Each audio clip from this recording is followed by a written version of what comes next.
అందరికీ నమస్కారం అండి. మనం జీవితాంతం ప్రశాంతంగా, సంతోషంగా, మనశ్శాంతిగా బతకాలంటే ఏం చేయాలి? ఈ ఒక్క కారణం వల్ల మన మనశ్శాంతిని పోగొట్టుకుంటున్నాం. ఆ కారణం ఏంటి అని తెలిపే మంచి కథ మీతో షేర్ చేయబోతున్నాను. Welcome back to our channel positive vibes in Telugu. ఒక ఊర్లో ఒక గురువు ఒక ఆశ్రమంలో ఉంటాడండి. ఆ ఆశ్రమంకి చాలామంది శిష్యులు కూడా గురువుతోటే ఉంటారు. అలా ఆశ్రమంలో ఉంటున్న ఆ గురువుని చూడటానికి ఒకరోజు ఎంతోమంది ఊరి జనం అనేది వస్తారన్నమాట. చాలామంది ఊరి జనం అనేది వచ్చి ఆ గురువు దగ్గర వరం అనేది పొందాలి అని చెప్పే ఉద్దేశంతో అందరూ వచ్చి వెయిట్ చేస్తూ ఉంటారు. చాలాసేపు అయిపోతుంది. గురువు తన శిష్యులతో సభలో కూర్చొని ఉంటారు. సభలు మొత్తం జనంతో నిండిపోయి ఉంటుంది. ఎంతసేపు అయినా సరే ఆ గురువు నోరే తెరవకుండా మౌనంగానే కళ్ళు మూసుకొని ధ్యానంలో ఉన్నారు. వీళ్ళందరికీ ఓపిక అనేది నశించిపోయే స్థితి వచ్చేసింది. గంట సేపు అయింది, 2 గంటలైంది, 3 గంటలైంది. అయినా గురువు నోరు తెరవలేదు, కళ్ళు తెరవలేదు. చాలామంది జనానికి విసుకొచ్చేసి, ఏంటి మధ్యాహ్నం అయిపోతుంది, ఇంకా స్వామి ఏదీ చెప్పలేదు, ఈ గురువు ఎప్పుడు కళ్ళు తెరుస్తారు, మనకెప్పుడు వరం ఇస్తాడు అని చెప్పి వాళ్ళ గుసగుసలు అనేవి మాట్లాడుకోవటం స్టార్ట్ చేశారు. అందులో ఒకరు మాత్రం వెళ్ళి తన శిష్యుడి దగ్గర అడుగుతారన్నమాట. ఎప్పుడు మీ గురువుగారు కళ్ళు తెరుస్తారు, ఎప్పుడు మీ గురువుగారు మాకు వరం ఇస్తాడు అనగానే, మా గురువుగారికి అన్నీ తెలుసు, మా గురువుగారు ఎప్పుడు ఏది మాట్లాడాలో ఆయనకి తెలుసు, కాబట్టి కాస్త ఓపికగా ఉండండి, ఆయన నోరు తెరుస్తారు, నోరు తెరిచి మీకు వరాలు ఇస్తారు అని చెప్పి చెప్తారనమాట.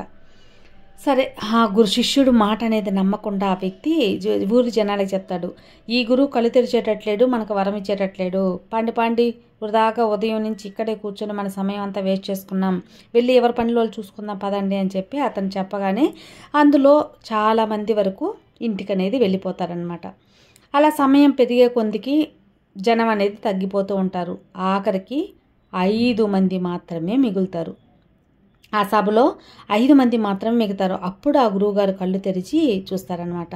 నాయన, మీకు ఏం వరం కావాలో కోరుకోండి అని చెప్తాడు. అందులో ఒక అతను, నాకు చాలా డబ్బు అనేది కావాలి, ఎక్కువ డబ్బుని నేను సంపాదించే వరం కావాలి అంటాడు.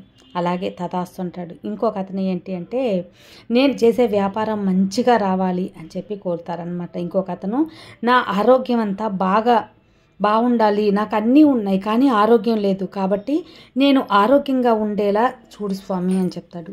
అలాగే తదాస్తు అంటాడు. ఇంకొక అతను, ఇక 4వ వ్యక్తి, నేను బొమ్మలు బాగా వేస్తాను, కాబట్టి నాకు బొమ్మలు గీసే దాంట్లో మంచి ప్రావీణ్యం కలదు, కాబట్టి నాకు మంచి అవకాశం వచ్చి నేను మంచి పేరు ప్రతిష్టలు అనేది తెచ్చుకోవాలి అనగానే, అలాగే తదాస్తు నాయన, నువ్వు కోరుకున్నట్టే నేను వరం ఇస్తాను అంటాడు. ఇక 5వ వ్యక్తి, నాకు జీవితాంతం ఎప్పటికీ మనశ్శాంతి అనేది కావాలి, మనశ్శాంతిగా సంతోషంగా ఉండేలా నాకు దీవించు స్వామి అంటాడు.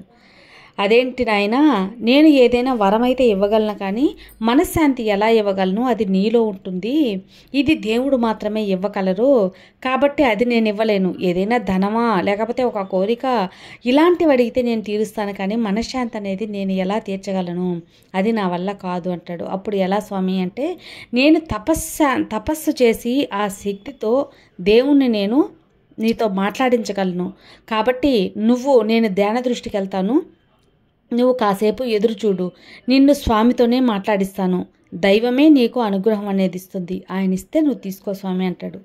అలాగే స్వామి అని చెప్పి నమస్కారం చేసుకుంటాడు. అతనికి ఎంతో సంతోషం, అబ్బా ఇదన్నిటికంటే భగవంతుడే నాతో మాట్లాడుతున్నాడంటే ఎంత సంతోషం అని ఆ 5వ వ్యక్తి చాలా మురిసిపోయి సంతోషంగా ఉన్నారు.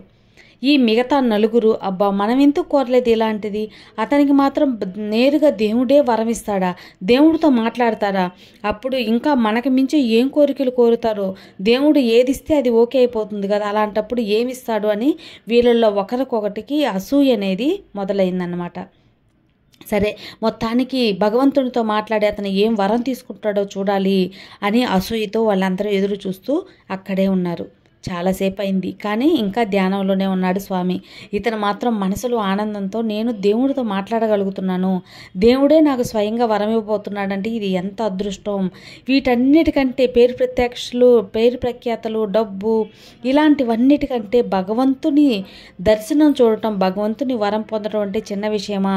అందులో మనశ్శాంతి పొందటం, జీవితాంతం ఆయన ద్వారానే పొందడం అనేది నాకు చాలా సంతోషంగా ఉందని మనసులోని ఆనందం పొంగిపోతూ సంతోషంగా ఎదురు చూస్తున్నాడు 5వ వ్యక్తి. కానీ వీళ్ళు మాత్రం ఎంతో అసూయతో రగిలిపోతూ వాళ్ళకి ఇచ్చిన కోరికలు కూడా మరిచి మమ్మల్ని మించి అతను ఏం కోరిక పొందుతాడో, ఏమి ఇచ్చేస్తాడో, దేవుడు ఏం మాట్లాడేస్తాడో అని అసూయతోనే అలాగే ఉన్నారన్నమాట.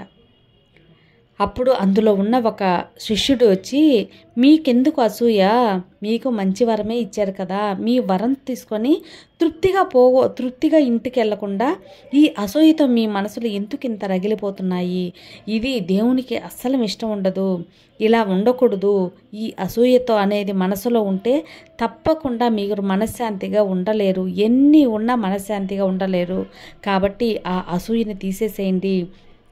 అతనికి భగవంతుని స్వరూపం కనబడబోతుంది, భగవంతుని వరం ఇవ్వబోతున్నాడని సంతోషంలో ఉన్నాడు.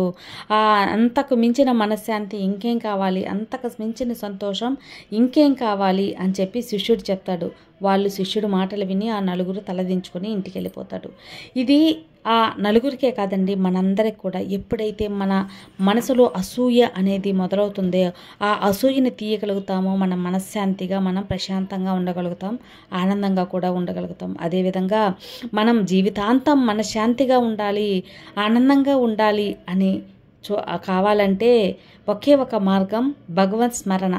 భగవంతుని స్మరిస్తే తప్పకుండా మనకు జీవితాంతం మనశ్శాంతి అనేది దొరుకుతుంది. కాబట్టి మనకు వీలైనంత వరకు మన పనులన్నీ చూసుకొని భగవంతుని స్మరణలో, భగవంతుని నామాన్ని ఉచ్చరించడంలో సమయాన్ని కేటాయిస్తూ ఆయన తలపుల్ని తలుచుకుంటూ ఉంటే వేరే వ్యతిరేక ఆలోచనలు, చెడు ఆలోచనలు, అసూయ ఆలోచనలు ఇలాంటివి ఏం లేకుండా మనల్ని మనం సంతోషంగా ఉంచగలుగుతాం, మన మనస్సు నెమ్మదిగా ఉంచగలుగుతుంది అన్నమాట. అది ఫ్రెండ్స్ ఈరోజు వీడియో. ఈ వీడియో కూడా మీకు అందరికీ మోటివేషనల్గా నచ్చుతుంది అనుకుంటున్నాను. నచ్చితే లైక్ చేయండి, షేర్ చేయండి, సబ్స్క్రైబ్ చేసుకోండి. మరో మంచి వీడియోతో మళ్ళీ కలుద్దాం. అంతవరకు have a good day friends. Thank you for watching. Bye.